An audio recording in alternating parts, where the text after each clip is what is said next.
You're listening to WLPN 105.5 FM Chicago, and you're listening to Labor Express Radio, Chicago's only English language labor news and current affairs radio program. News for working people by working people. I'm your host, Jeremy Lucero, and this is the Sunday, July 22nd, 2018 edition of Labor Express. On tonight's program, I discuss the recent historic elections in Mexico with Alan Benjamin of the San Francisco Labor Council, who's also very active with unions and workers' organizations in Mexico. The election of the leftist candidate Andrés Manuel López Obrador by the widest margin of any presidential candidate in Mexico's recent political history could have tremendous implications for the working people of Mexico and the United States.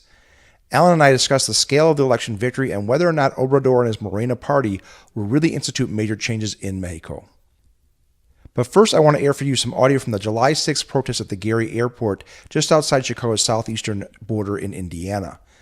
On our June 24th episode, in which I interviewed Oscar Chacón, Executive Director of Alianza Americas, I called on organized labor to get militant about resisting the Trump administration's deportation machine, including possibly shutting down airlines that were participating in the family separation policy.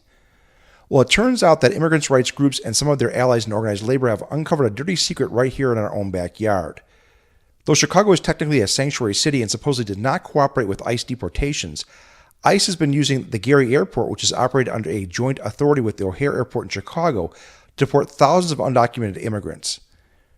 Pro-immigrant civil rights and labor organizations have been regularly holding rallies at the airport to protest the deportations. It's not exactly the airport union shutting down the airport to stop deportations, but it's definitely a step in the right direction. In this following audio, Susan Hurley of Jobs with Justice and Scott Houldieson, Vice President of UAW Local 551, discuss why they were out at the Gary Airport protest on July 6th. My name is Susan Hurley, the Director of Chicago Jobs with Justice. Out here today, we brought a school bus full of activists from Chicago to stand with our friends and comrades with Northwest Indiana Resistance. This is our third time actually coming out to the airport in one of these protests.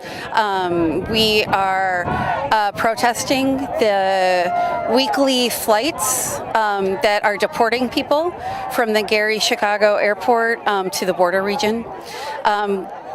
We think it's approximately 100 to 200 people. Right, so this has been a long-standing practice, and so we're here to say once again that it ends. It is especially heinous right now that the Trump administration is separating families and tearing children from their parents, traumatizing them for life, keeping them separated for weeks, months.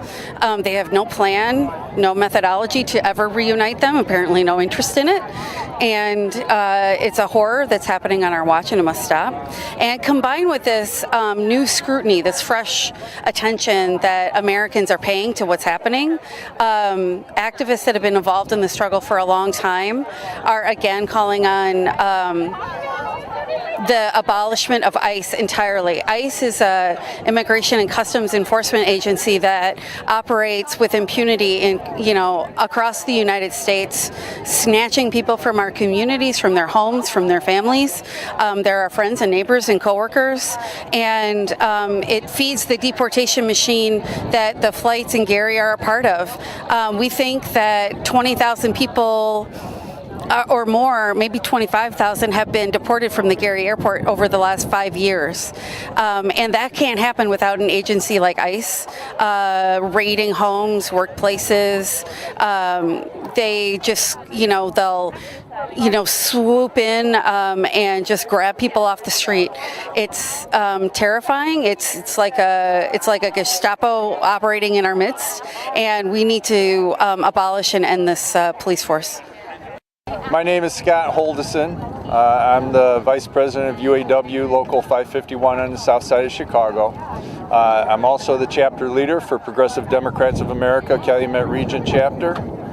And I'm on the steering committee for the Worker Solidarity Action Network. We were here today to fight deportations. We had a small victory in that they didn't do any deportations today. The reason that we're fighting deportations is because we all need to work together against our oppressors. Our oppressors are the greedy corporations that try and divide us. We're all part of the working class, and we're trying to build coalitions among the working class to fight back against corporate greed. Today, today I talked a little bit about our history. I talked about getting in the streets, organizing, protesting to fight back. We're not going to be able to do it at the ballot box alone. Yes, voting is important, but it's more important to be in the streets. If you look back at the 1960s, 1950s, the civil rights movement, that's how the civil rights movement was won. There were a lot more racists back then than there are today. People have come around. The Supreme Court Janus decision is aimed at the heart of the working class. It's aimed at taking power away from organized labor. And through that taking power away from organized labor is the only one that has been able to stand up to corporate greed. So by doing that, they try to weaken us, but we still need to be building coalitions to fight back. If you want to know more about these ongoing protests of deportations at Gary Airport, I would contact Chicago Jobs with Justice through their webpage at chicagojwj.org. I want to thank Andrew Friend and Dave Vance of Liberty TV for getting that audio to me. On the May 27th episode of Labor Express Radio, a little more than a month before the July 1st Mexican presidential election, I talked with Jorge Mojica of Arise Chicago Workers Center and a former Mexican journalist about the possibility of Andrés Manuel López Obrador, or AMLO as he's affectionately known in Mexico, becoming the first left-leaning president since Lázaro Cárdenas in the 1930s. Much of our conversation was about the fact that even though AMLO had a 20 percentage point lead in the polls, electoral history in Mexico is full of examples of corruption and fraud that has time and again denied victory for the left. Given this history and the fears that that history would repeat itself, AMLO's landslide victory in the election is all the more stunning. AMLO won with over 53% of the vote. To put that in context, given the multi-party system in Mexico, no presidential candidate in Mexico since the country was allowed for the possibility of a party other than a PRI to win in 2000 has received more than 42% of the vote. Even in the mid to late 80s and 90s, when Mexico was still basically a one-party state, the official PRI candidate did not receive more than 50% of the vote. Equally important, AMLO's new political party, MORENA, won overwhelming majorities in the federal and state governments, nearly wiping out the traditional three major Mexican political parties, the PRI, the PAN, and the PRD. This should be great news for the working people of Mexico, and also great news for the working people of the U.S., given the close economic and demographic ties between both nations, especially through NAFTA, the North American Free Trade Agreement, and migration. Unfortunately, it is far from certain that AMLO's victory will lead to the radical socio-political economic change that is absolutely necessary in Mexico. Alan Benjamin is an executive board member of the San Francisco Labor Council and has for decades worked closely with unions and other workers' organizations in Mexico. He's also worked closely with political activists who are now leaders in Morena. I talked with Alan about the elections last week. We started by discussing the impressive scale of AMLO's election victory. So, Alan, thanks so much for agreeing to talk with me today about these really historic elections in Mexico. I wanted to make sure we had a follow-up conversation on the program. We had a conversation with another person who's familiar with the situation in Mexico back about a month before the elections had occurred. At that time, we already knew that AMLO was most likely going to win. He had like over 20 percentage point lead in the polls. But at the time, the conversation was primarily, about will this actually happen? Because, we've seen this so many times in the history of Mexican elections where, somebody seems to be winning and then all of a sudden something happens and that election is stolen. So this was, a real concern, I think, even in this election, even with the lead that he had. So it's great to see that the will of the people actually was heard in this case, and it's more than just a victory. I mean, it really is a landslide when you look at the numbers. We're talking over 53% of the vote, which may not sound like much at first, but when you consider that this is a multi-party election where,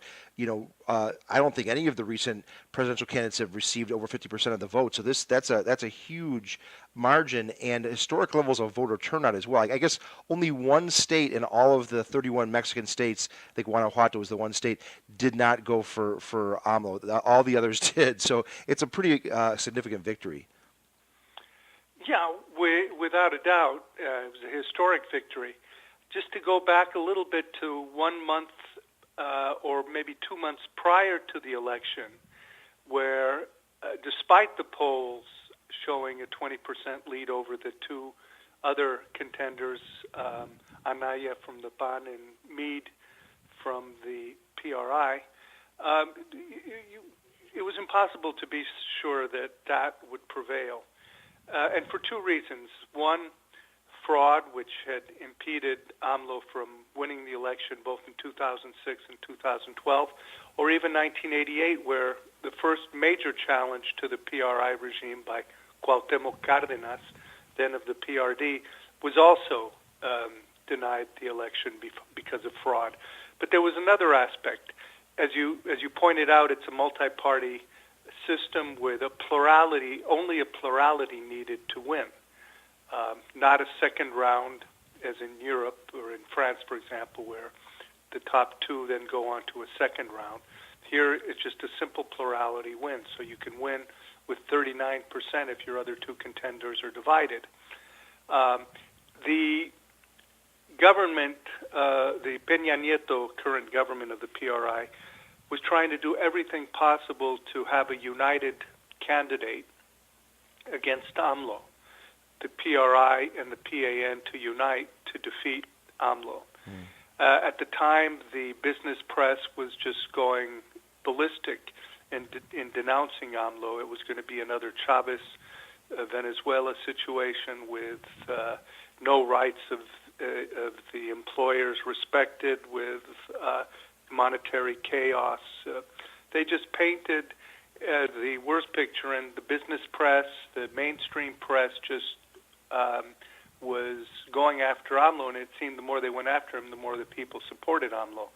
But they tried and did not succeed in coming up with a unified candidate. Peña Nieto, the president, insisted that Anaya of the PAN had to step down in favor of Meade. The PAN said, we're ahead in the polls over Meade. He's a lousy candidate. We're the ones who should prevail, and Meade should step down. And the crisis between these two major ruling class parties, their inability to come up with a common candidate, contributed obviously to the victory. Had they united, it could have been a very close vote, in which case they may have tried to go the route of the fraud. But it was impossible to organize a fraud when he was 20% points ahead of the closest contender. So just that backdrop to the election, it was historic. It was not just the presidency. It's important to understand the Morena, AMLO's political regroupment, not really structured as a party. It was more of a movement for national renovation is the meaning of the acronym. Morena swept the Senate and the House of Deputies, and most of the state assemblies and most of the governorships, except for, as you pointed out, Guanajuato. So it was all across, just across the board. Now everybody's saying, well, okay, Morena, you have sole responsibility. You can't. There's no pretext to say, well, we had to enter into alliances for tactical reasons. You know, it's all on you, and we're expecting you to deliver.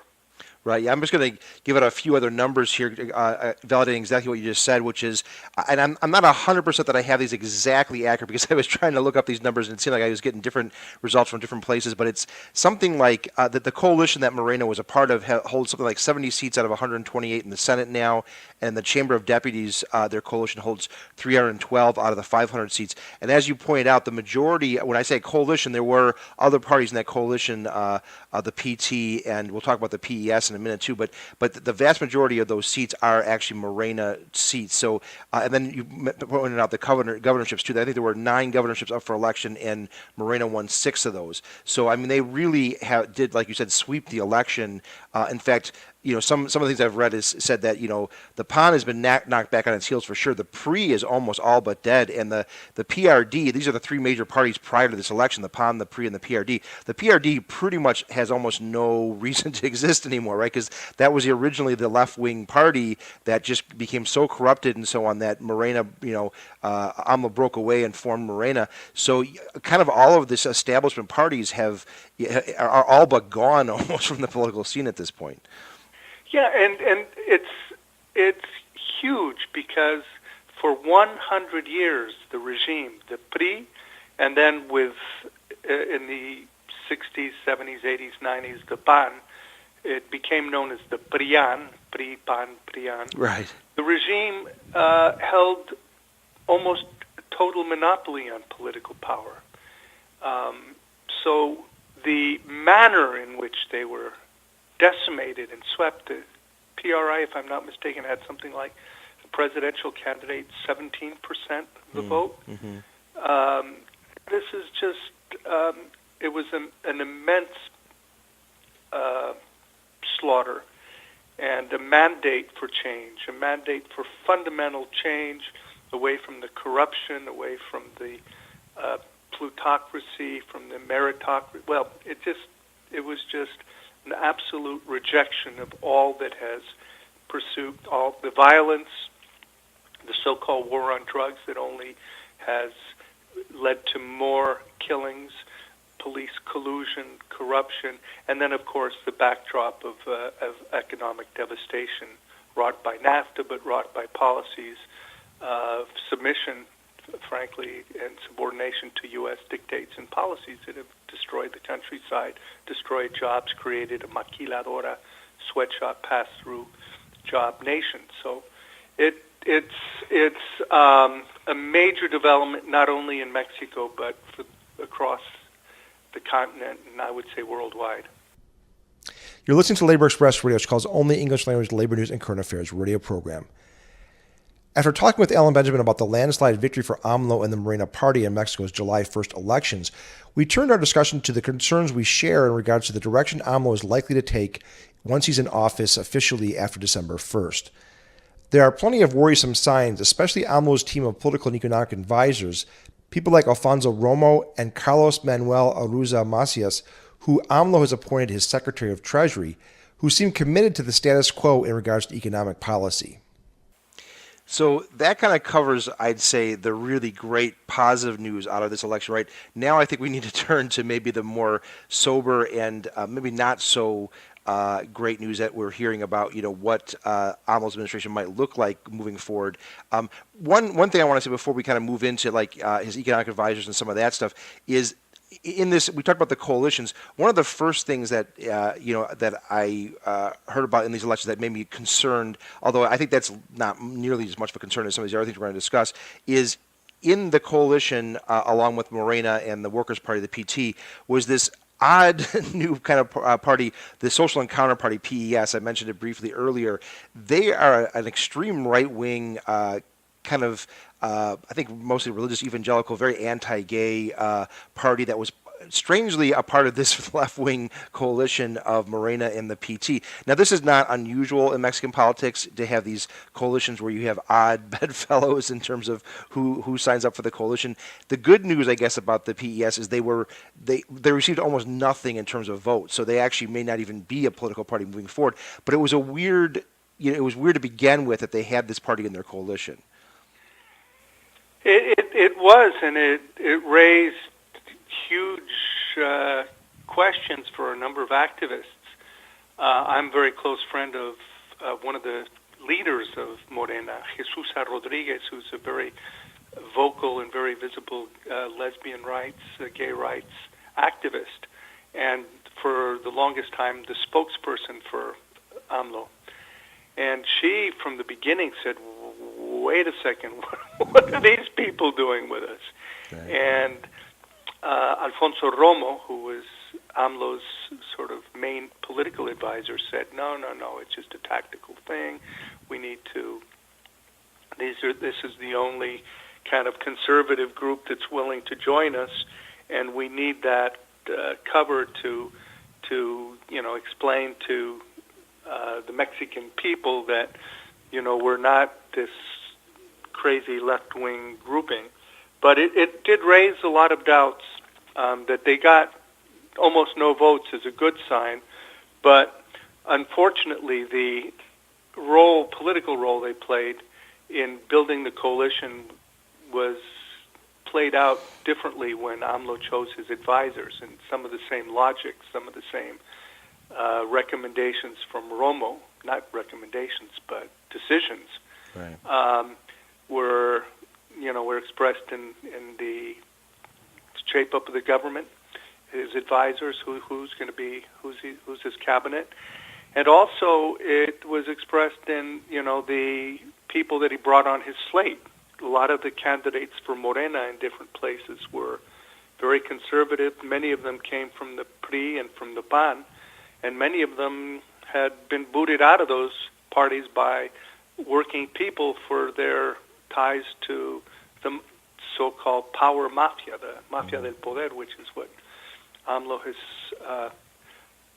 really rallied against. Even the New York Times, in its piece on the election, said, it's going to be a real challenge for AMLO in his fight against corruption when he's brought into his own slate and into his governing coalition some of the most corrupt people in Mexico.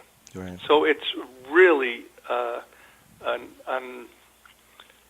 very bizarre situation that now exists following the election.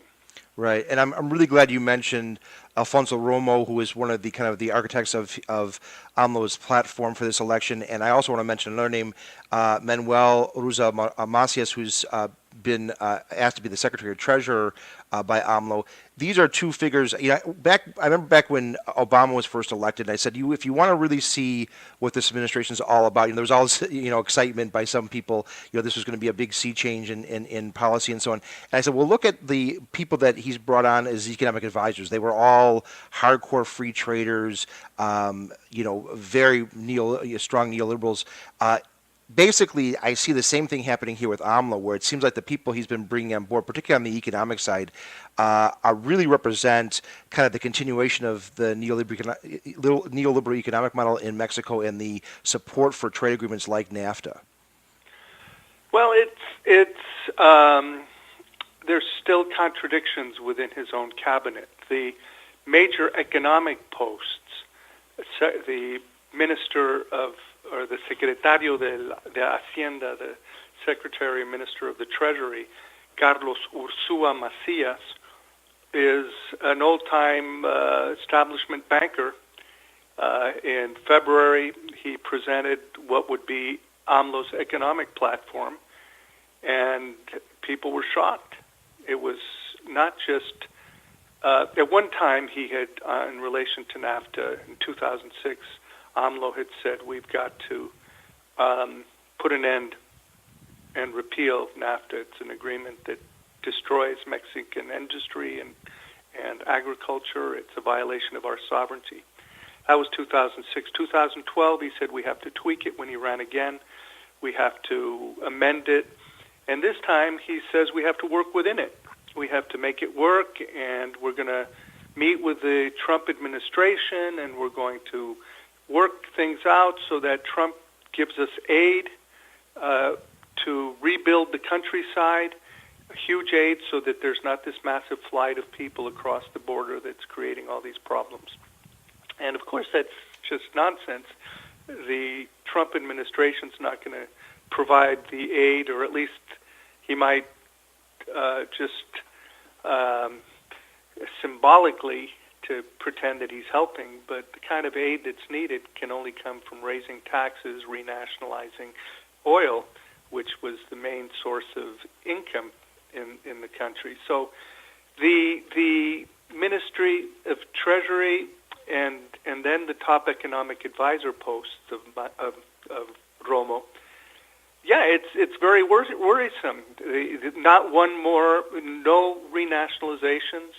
We're not going to expropriate property. We're going to work with them. We're going to provide tax incentives, and we're going to create an austerity budget. We're going to our budget is going to be an austerity budget. He just announced 2 days ago at a big rally at the Auditorio Nacional in Mexico City, this austerity budget, which is supposed to be the means for him to finance some of his projects, because while at the same time he's making big concessions to big business and he's reaching out to the Trump administration. Trump was the first foreign dignitary to recognize the election, which is significant, and he had a 1-hour discussion the next day, and then Pompeo, who's this most reactionary, Secretary of State, is in Mexico meeting with AMLO to work out immigration, and the astonished public reads that AMLO's now assuming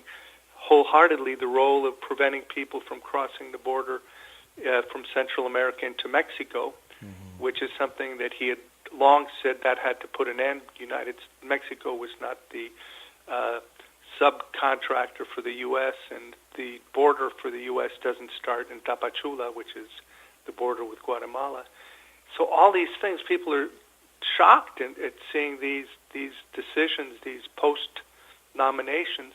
But there's the contradictions. You have people like Taibo, who is a left-winger who's calling for nationalizations and renationalizing oil and getting rid of NAFTA. He has a cabinet post as well. It's a minor post, but AMLO wants to keep everybody in his tent. He wants to be the president of all Mexicans, irrespective of their, wealth or, whether they're employers or workers. It's not going to be possible. At some point, this total contradiction is going to just blow up, because it's impossible to rule for the rich and for the poor. And he's hoping to cut his wages. He cut his salary down to 160,000 pesos. And he's hoping to set an example for the wealthy. But Carlos Slim and some of the wealthy Mexicans aren't about to slash their income or their profits. It's totally an illusion. Mm-hmm. But what's most important for me is that the people who've been out in the streets for the past 6 years demanding justice for the killings, the 43 students who were killed in Ayotzinapa, right, or justice for the teachers, justice for the and contracts and jobs. We want reinstatement of all the people who lost their jobs in the Electrical Workers Union, the SME. They're all saying, excuse me, Mr. President, but our mandate is not business. It's not pro-business. Our mandate is peace. It's an end to corruption. It's jobs. It's rebuilding our economy, and that can only happen if we get funding for our programs, and that's going to require that we take strong measures against the bosses and against the politicians at the top. We need to take a station ID break, but when we return, I will continue my interview with Alan Benjamin of the San Francisco Labor Council about the recent elections in Mexico. You're listening to Labor Express Radio, news for working people by working people. On tonight's program, I'm airing an interview I conducted by phone last week with Alan Benjamin, executive board member of the San Francisco Labor Council, who works closely with workers' organizations in Mexico and members of Morena, the left-leaning political party which swept the July 1st elections in Mexico. Many in both Mexico and the U.S. are hoping that AMLO, the new president-elect of Mexico, will either end or radically reform NAFTA, the North American Free Trade Agreement. Throughout AMLO's long political career, he's been a fierce critic of NAFTA. But recent statements by AMLO indicate he may not come through on his promise to end the trade agreement that has been devastating for workers on both sides of the border.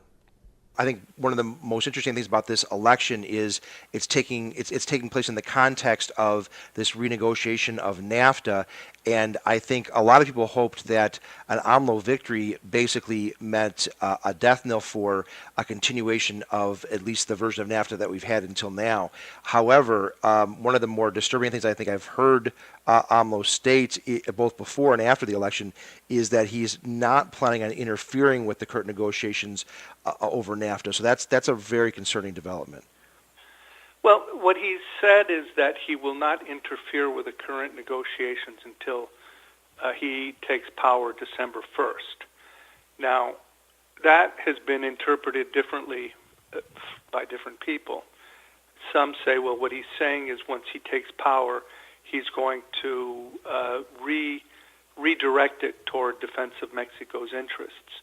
Others say, no, he's going to let Peña Nieto and his lighthouse and his trade representative, whose name escapes me at this point, the Mexican trade representative, they're going to work it out and make a deal with Trump so that he doesn't have to do the dirty work. It's anyone's guess what's going to happen. The movements, the popular movements, the trade unions that have taken a stand against NAFTA in whatever form, some say, replace it with something that's a real fair trade agreement. Others just say repeal it altogether. They're saying the cutting-edge issue right now for NAFTA is the repeal of the counter reforms that were implemented under NAFTA. The last 6 years of the Peña Nieto presidency has witnessed, under specific directives of the NAFTA agreement, the privatization of Mexico's oil. And that's been for 100 years, well, since 1938, for 80 years, the main source of income for Mexico. For its GDP, it's the number one income, oil revenue for sales once they nationalized the oil in March 18, 1938. We have to get back our electrical grid. We have to put an end to the privatization of the educational system, which has already begun. We have to stop the privatization of our healthcare system, the Mexican Institute for Social Security, IMSS, or the ISSSTE, which is this healthcare system for public employees. And so they're saying, that's for us the key right now. We think that NAFTA has to go, but NAFTA going means specifically today reversing the counter reforms. And there's a massive platform, there's a massive consensus among the people who voted for Morena that has to be the number one task of the incoming administration.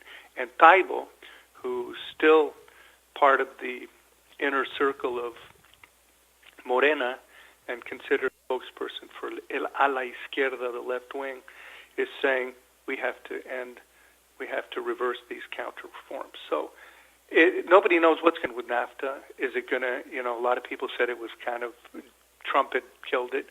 It would appear that Trump wants to work with AMLO on maintaining it, and that would be devastating. That would be devastating, and right. It would raise a lot of protest. I think people aren't willing to do what they did with Obama. You mentioned Obama. Obama was given a real honeymoon. The activists, the unions said we can't put too many demands on him because we're going to destabilize him. The Republicans want to paralyze him and not do anything. So nobody was mobilized to demand that Obama provide the Employee Free Choice Act or stop the deportations. In fact, he deported 3 million people during his 2 administrations. And in Mexico, the Morena activists at all levels and the unions, the mass organizations, the students in particular, are saying the mandate of the people must be respected, the mandate of July 1st. And they interpret that mandate not as what Andrés Manuel is now saying, but what he promised in 2006, what he promised in 2012, what he stood for historically, not what he may have decided to do tactically to win the election. So it's this interpreting what the mandate of July 1st is really key right now, and the masses of people are saying it's our mandate. It's what we've fought for the last 12 years. Andrés Manuel, you have to be at our side. Right, right. Yeah, I want to come back to that point of the real importance here of the mobilization from below, shaping what will happen with this administration. One thing I'd like to get your feedback on, because I don't really know the details of what has gone on in the last few years in this regard, but it used to be that Pemex, the nationalized oil system in Mexico, was like the kind of like the third rail of Mexican politics, which was it was so popular in the country that was the one thing that nobody seemed to be able to touch, even though it was the crown jewel for the neoliberals to privatize that. But in the last administration, I guess it was at least somewhat privatized. Is that correct? Yeah, in 2014, Peña Nieto announces the he called it the reform, the energy reform. The workers called it the counter reform, which begins, and it opened actually huge openings for the U.S. and European multinationals to come in and take ownership of not just processing, but actual drilling and exploration. And all the new contracts for massive new exploration in deep sea and in the areas of Chiapas and Yucatan, where there's massive oil reserves, have gone to British and U.S. transnationals. So it's been it's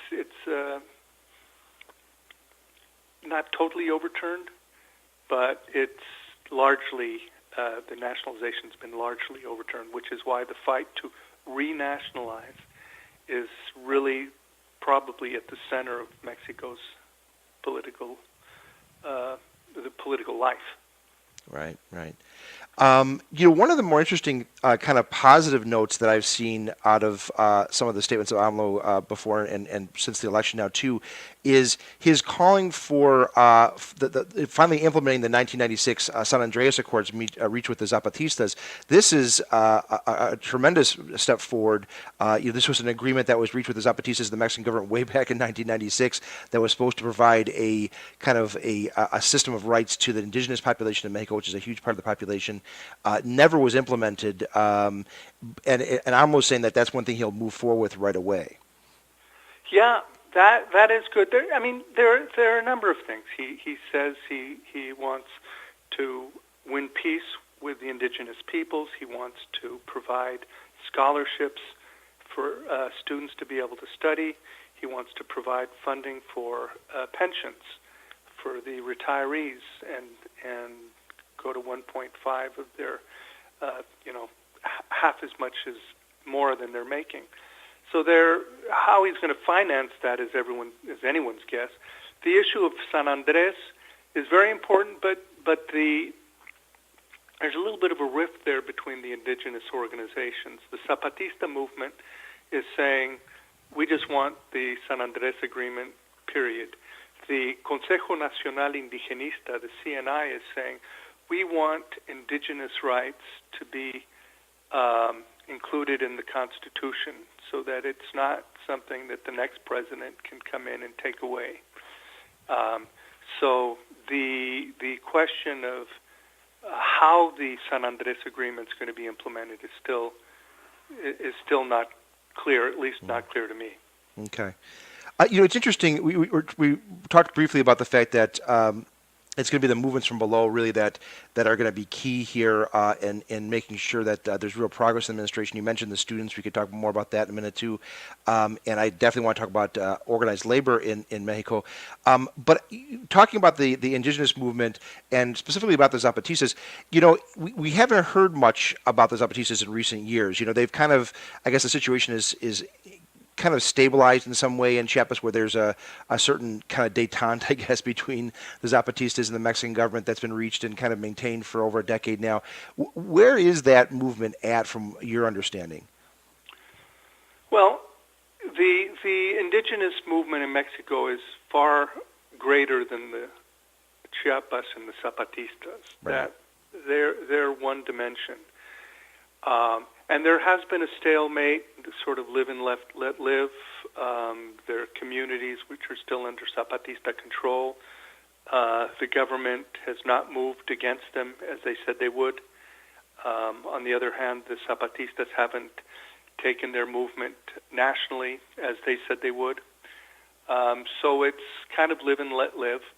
What is new on the Mexican political scene was the decision by the Indigenous Council, the National Indigenous Council, to run a candidate for office who was not Zapatista. Marichui was from the Purépecha indigenous peoples of Michoacán, and she was nominated with the Zapatista support to be the presidential candidate. And a lot of the unions, the electrical workers union, the telephone workers union, and wings of the teachers, the CNTE, actually helped to gather signatures. She needed 1.5 million signatures to get on the ballot. Can you imagine? Democracy in Mexico, just to get on the ballot. And her campaign claimed that they obtained 2 million, knowing that many would be invalidated.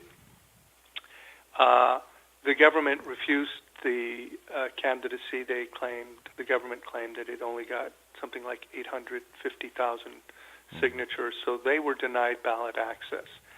But the Marichui candidacy, as she toured the country, raised the many of the issues that go beyond just indigenous people. Mostly the issue of water. Water is a huge, huge, huge issue in Mexico now, pretty much around the world, but especially in Mexico, with beer companies taking over water wells, and the aquifer is being privatized, taken over by Slim and his people for hotel resorts and for just taken away from the communities. And so she linked the fight for water and for natural resources to the specific issues of indigenous people, and it electrified. It was back to the early 90s when, the date NAFTA was implemented. January 1st, 94 was the date of the insurrection of the Zapatista movement. And so I believe, people will disagree with me, that the Zapatistas have been somewhat discredited over the years, failing to sort of raise national issues as if the indigenous movement and issues could be resolved just on their own, and not bringing it to the attention of the nation and building coalitions with other organizations. For example, they ran a candidate against AMLO in 2012 that was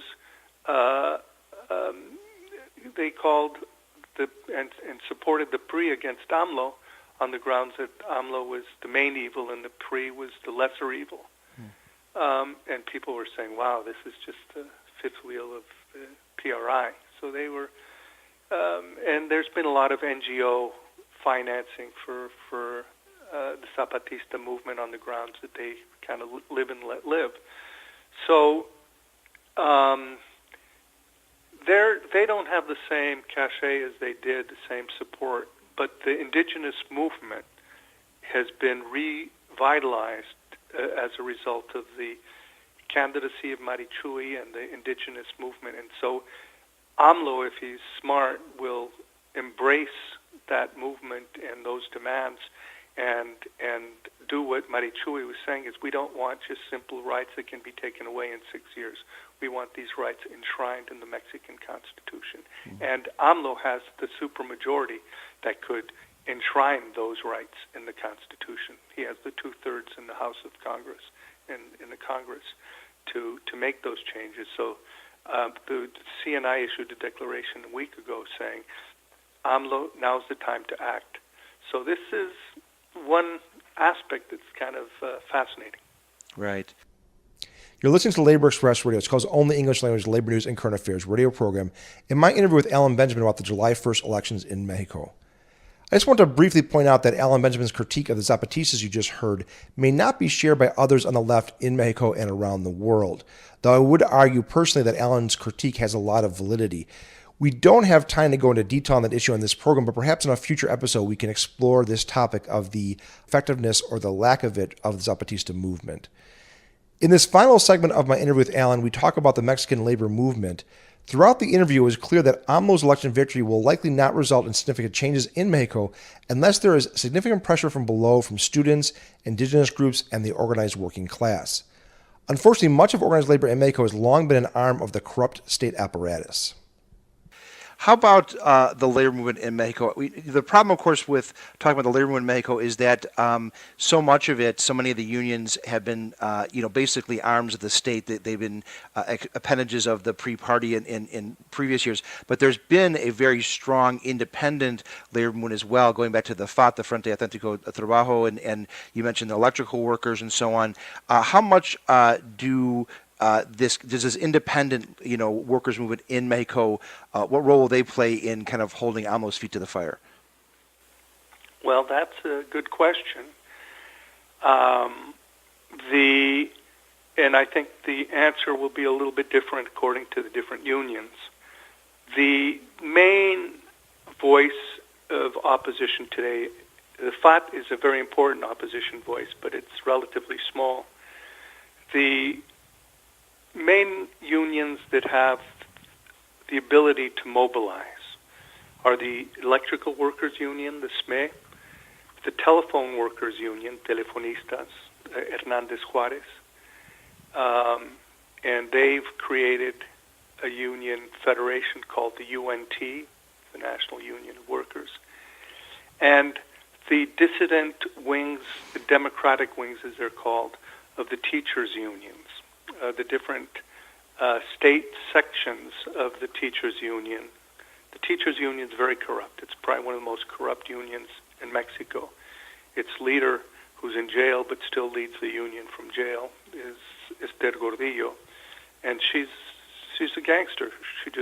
She would have her dissidents literally assassinated, and very corrupt. And she was also at one time the president of the PRI, to show the sort of the connection between the top union officials and the state. The unions were incorporated into the state. They were corporatist unions, not independent unions, not in any way, shape, or form. So the movements that broke out of that, the teachers, dissident wings, the sections in Oaxaca, for example, Section 22, or Section 7 in Chiapas, Section 18 in Michoacán, Section 2 in Baja California, are part of their own, they've created their own network of dissident unions and teachers' unions called the CNTE, the Coordinadora Democrática.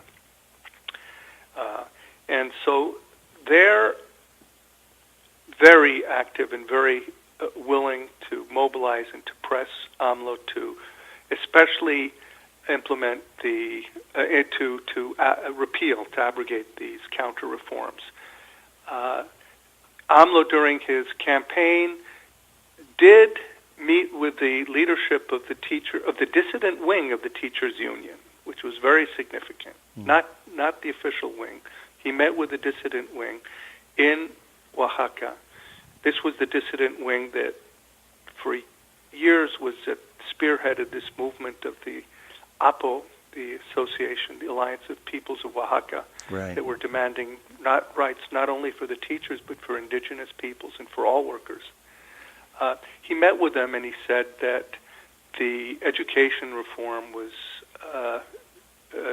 totally misguided, that the emphasis on achievement and tests was really a dagger aimed at closing schools and privatizing, and he would revisit that reform, which of course gave the electrical workers saying, well, wait a second, we had the national grid, the Luz y Fuerza, was privatized. 40,000 of our members lost their jobs. We want you to do that, and they've sent a delegation to meet with Claudia Sheinbaum, who's the Morena newly elected mayor of Mexico City, who's got a very strong militant history, but again has gone along with all the different cabinet post nominations and the rest. But people are looking to her as being part of the left wing. And so there's going to be a delegation of electrical workers. And then, of course, the telephone workers are saying, our whole internet and telecommunications was privatized. We want to renationalize that. So there's going to be a lot of demands. And what's interesting is that they're creating coalitions with the Morena activists to say, we can't get a hearing just on our own, and we're not going to just each one of us go in and say, AMLO, give us a little bit of this, give us a little bit of that. We have to create a national movement for respecting the mandate of July 1st. And that mandate is interpreted to mean repeal all of these privatization measures, go back on NAFTA and renegotiate. They're not saying repeal, but renegotiate something in our interests and reject all the demands that the U.S. and Trump are making. So I think these unions are going to be playing a big role in the resistance. It's also very likely that with the dismantling of the PRI, a lot of the CTM unions, the sort of the corporatist unions, the right. Confederación de Trabajadores de México, the CTM will not have the same sponsorship and the same ability to buy the unions. And so there might be rifts and fissures within the CTM unions, especially among agricultural workers. For example, the San Quintin workers, these are 80,000 workers in Baja California who've been on strike and intermittently to demand a union. They are getting a hearing from some of the official farm workers unions, and there's going to be a meeting next weekend in Tijuana with farm workers from various different federations. I'm going to be there to talk about building support for the San Quintin workers and for building a new national union of farm workers. So there's going to be the dismantling of that old PRI corporatist regime is going to create all sorts of new fissures, new developments that could be one to a class struggle position. Right. That's definitely a very exciting potential development, so I'm glad you mentioned that. Unfortunately, we're running out of time here. There's so much more I would have liked to talk to you about and ask, but we just don't have enough time, unfortunately, to go into more detail. But thank you so much, Alan, for talking with me about this, and we'll definitely touch base with you again, maybe after December 1st, after the new administration does take office, and see where things are developing. Sure, and I'll keep you posted as, things are happening very quickly, even before he takes power. So I'll keep you in the loop. Well, that's all for tonight's program, but you can always find out more about Labor Express by checking out our Facebook page at laborexpress.org. Again, that's laborexpress.org. Labor Express is a nonprofit 501c3 member of IBEW Local 1220. Views expressed on Labor Express are those of its producers, not those of IBEW. Labor Express is a production of the Committee for Labor Access in Chicago, the world capital of the labor movement. The songs our theme is called Workers' Songs, written by Ed Pickford and recorded by the Dropkick Murphys. Tune in next Sunday at 8 p.m. for another edition of Labor Express.